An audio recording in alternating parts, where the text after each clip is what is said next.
ಧರ್ಮಸ್ಥಳ ತಲೆಬುರುಡೆ ಪ್ರಕರಣದ ಒಂದು big update ಇವಾಗ. ಈ ಷಡ್ಯಂತ್ರದ ರೂವಾರಿಗಳು ಒಬ್ಬೊಬ್ಬರಾಗಿ ಹೊರಗೆ ಬರ್ತಾ ಇದೆ. ಅದರಲ್ಲೂ ಈ ಷಡ್ಯಂತ್ರದ ಹಿಂದೆ ಯೂಟ್ಯೂಬರ್ಗಳ ಪಾತ್ರ ಬಹಳ ದೊಡ್ಡದು. ಬಂಗ್ಲೆಗುಡ್ಡ ಅರಣ್ಯದಲ್ಲಿ ಕೇರಳ ಯೂಟ್ಯೂಬರ್ ಮನಾಫ್ ಶೂಟಿಂಗ್ ಮಾಡಿದ್ದ, ವಿಡಿಯೋ ಚಿತ್ರೀಕರಣ ಮಾಡೋದಕ್ಕೆ ಕಾಡಿಗೆ ತೆರಳಿದ್ದ ಈ ಮನಾಫ್ ಅಂತಕ್ಕಂಥ ಯೂಟ್ಯೂಬರ್ ಕಾಡಿನಲ್ಲಿ ಓಡಾಡುತ್ತಿರುವ ವಿಡಿಯೋವನ್ನು ಆಧರಿಸಿ SIT ಅವರು ಮನಾಫ್ಗೆ ನೋಟಿಸ್ ಅನ್ನು ಕೊಟ್ಟಿದ್ದಾರೆ.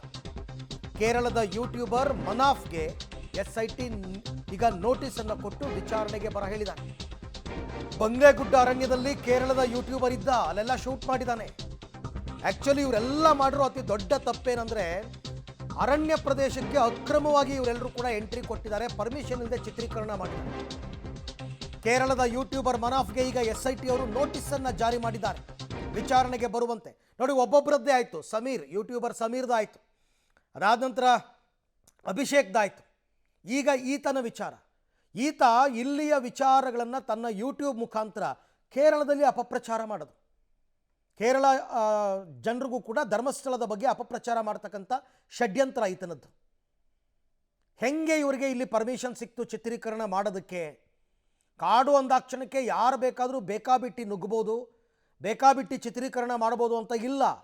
ಅರಣ್ಯ ಸಂರಕ್ಷಣಾ ಕಾಯ್ದೆ ಅಂತ ಇದೆ, ಅದಕ್ಕೋಸ್ಕರ ಆ ಕಾಯ್ದೆಯ ಪ್ರಕಾರ ಅರಣ್ಯದ ಒಳಗೆ ಹೋಗೋದಕ್ಕೂ ಕೂಡ ಪರ್ಮಿಷನ್ ತಗೋಬೇಕು.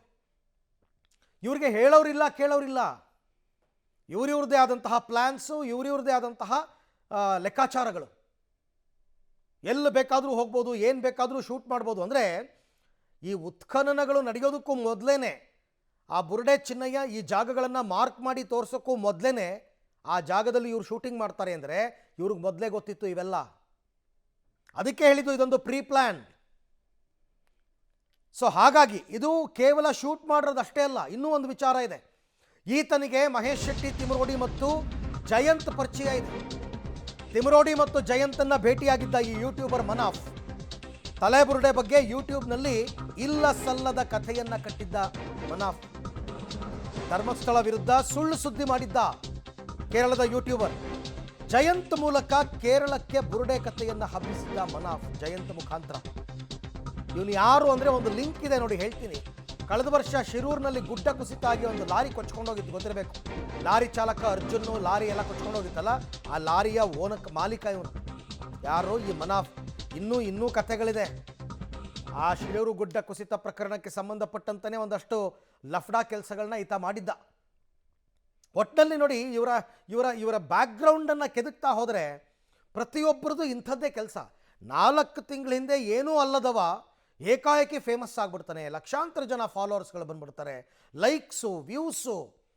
ಪೊಲೀಸರ ಮುಂದೆ ವಿಚಾರಣೆ ಸಂದರ್ಭದಲ್ಲಿ ಯಾಕಪ್ಪ ಹಿಂಗೆ ಮಾಡಿದೆ ಅಂದರೆ ಲೈಕ್ಸು ವ್ಯೂಸ್ಗೋಸ್ಕರ ಮಾಡಿದೆ ಅಂತಾರೆ. ನಿಮಗೆ ಲೈಕ್ ಸಿಗುತ್ತೆ, ವ್ಯೂ ಸಿಗುತ್ತೆ ಅಂದರೆ ಯಾರ ಚಾರಿತ್ರ್ಯ ಹರಣ ಬೇಕಾದರೂ ಮಾಡ್ಬೋದಾ?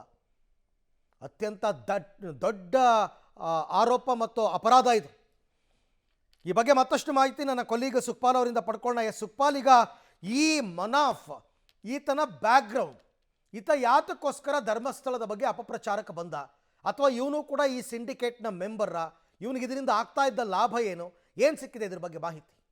ಅರವಿಂದ್, ಈ ಮನಾಫ್ ಕೂಡ ಈ ಬುರುಡೆ ಗ್ಯಾಂಗ್ನ ಜೊತೆನೇ ಸೇರಿಕೊಂಡಿರುವಂಥ ಒಬ್ಬ ಯೂಟ್ಯೂಬರ್. ಈತ ಕಳೆದ ಹಲವಾರು ದಿನಗಳಿಂದ ಈ ತಿಮರೋಡಿ ಅವರ ಮನೆಯಲ್ಲೇ ವಾಸ್ತವ್ಯ ಹೂಡಿದ್ದ. ಸುಮಾರು 5-6 ಜನ ಯೂಟ್ಯೂಬರ್ಸ್ಗಳು ಅಲ್ಲೇ ವಾಸ್ತವ್ಯ ಹೂಡಿರುವಂಥದ್ದು. ಆರಂಭದ ದಿನದಲ್ಲಿ ಯಾವಾಗ ಕಂಪ್ಲೇಂಟ್ ಅನ್ನು ಕೊಡಲಾಗಿತ್ತು, ಆ ಸಂದರ್ಭದಿಂದ ಹಿಡಿದು ಉತ್ಖನನ ಕಾರ್ಯ ಎಲ್ಲ ಮುಗಿಯುವವರೆಗೂ, ಅದರ ಜೊತೆಗೆ ಈ ಚಿನ್ನಯ್ಯನ ಬಂಧನ ಆಗುವವರೆಗೂ ಇವರು ಬಹಳಷ್ಟು ಅಲರ್ಟ್ ಆಗಿದ್ದುಕೊಂಡು ಇಲ್ಲಿ ಯೂಟ್ಯೂಬ್ಗಳಿಗೆ ಬೇರೆ ಬೇರೆ ರೀತಿಯಾದಂಥ ಪುಂಖಾನುಪುಂಖ ಕಥೆಗಳನ್ನು ಹೇಳಿ, ಕಲರ್ ಕಥೆಗಳನ್ನು ಹೇಳಿ ಅದನ್ನ ಸುದ್ದಿ ಮಾಡ್ತಾ ಇದ್ರು. ಇದನ್ನ ಜನ ನಂಬ್ತಾ ಇದ್ರು. ಇದರ ಮುಂದುವರಿದ ಭಾಗವಾಗಿ ಈ ಮನಾಫು ಕೇರಳದಲ್ಲೂ ಈ ಒಂದು ಪ್ರಕರಣವನ್ನ ಹಬ್ಬಿಸಬೇಕು ಅನ್ನುವಂಥ ಹಿನ್ನೆಲೆಯಲ್ಲಿ ಈ ಬುರುಡೆ ಗ್ಯಾಂಗ್ನ ಒಬ್ಬ ಸದಸ್ಯನಾಗಿರುವಂತ ಜಯಂತ್ ಇದ್ದಾರೆ. ಜಯಂತ್ನ ಮೂಲಕ ಈತ ಪರಿಚಯ ಮಾಡಿಕೊಂಡು ಆ ಬಳಿಕ ಎಲ್ಲವನ್ನ ಈ ರೀತಿಯಾಗಿ ಕೇರಳಕ್ಕೆ ಜೊತೆಗೆ ಇಡೀ ಯೂಟ್ಯೂಬ್ನಲ್ಲಿ ಅದನ್ನ ಪಸರಿಸುವಂತ ಕೆಲಸಗಳನ್ನ ಈತ ಮಾಡಿದ್ದಾನೆ. ಹೀಗಾಗಿ ಈತನಿಗೂ ಈಗ SIT ಪೊಲೀಸರು ಒಂದು ನೋಟಿಸ್ ಅನ್ನ ಕೊಟ್ಟು ವಿಚಾರಣೆಗೆ ಹಾಜರಾಗಬೇಕು ಅನ್ನುವಂಥದ್ದನ್ನ ತಿಳಿಸಿದ್ದಾರೆ. ಈಗಾಗಲೇ ಸಮೀರ್ MD ಆಗಿರ್ಬೋದು, ಅಭಿಷೇಕ್ ಆಗಿರ್ಬೋದು, ಇಬ್ಬರನ್ನು ವಿಚಾರಣೆ ಮಾಡಿ ಮುಗ್ದಿರುವಂಥದ್ದು. ಇನ್ನು ಈ ವಿಚಾರಣೆಗಳು ಮುಂದುವರೆದಿರುವಂಥದ್ದು. ಅದರ ಮುಂದುವರಿದ ಭಾಗವಾಗಿ ಈಗ ಒಬ್ಬೊಬ್ಬರಿಗೆ ನೋಟಿಸ್ ಕೊಟ್ಟು ಅವರನ್ನ ಕರೆಸುವಂತ ಕೆಲಸಗಳನ್ನ ಈಗ SIT ಅಧಿಕಾರಿಗಳು ಮಾಡ್ತಾ ಇದ್ದಾರೆ. ಇನ್ನೊಂದು ಅಷ್ಟು ಜನ ಯೂಟ್ಯೂಬರ್ಸ್ಗಳು ಇದೇ ರೀತಿಯಾದಂಥ ಸುಳ್ಳು ಸುದ್ದಿಯನ್ನು ಧರ್ಮಸ್ಥಳದ ವಿರುದ್ಧವಾದಂಥ ಷಡ್ಯಂತರದ ರೀತಿಯಲ್ಲಿ ಪ್ರಸಾರ ಮಾಡಿರುವಂಥದ್ದು. ಇದನ್ನೆಲ್ಲವನ್ನ ಗಮನದಲ್ಲಿಟ್ಕೊಂಡಿರುವಂಥ SIT ಅಧಿಕಾರಿಗಳು ಈಗ ಒಬ್ಬೊಬ್ಬರಿಗೆ ನೋಟಿಸ್ ಕೊಟ್ಟು ಕರೆಸುವಂತ ಕೆಲಸಗಳನ್ನ ಮಾಡ್ತಾ ಇದ್ದಾರೆ. ಈ ಮನಾಫು ಆರಂಭದ ದಿನಗಳಿಂದಲೂ ಈ ರೀತಿಯಾದಂಥ ಕೆಲವೊಂದು ಕೃತ್ಯಗಳನ್ನ ಮಾಡುವಂಥದ್ದು, ಈ ರೀತಿಯಾಗಿ ಷಡ್ಯಂತರ ಮಾಡುವಂತ ವಿಡಿಯೋಗಳನ್ನು ಮಾಡಿ ಬಿಡುವಂತ ಕೆಲಸಗಳನ್ನ ಮಾಡಿದ ಈತ.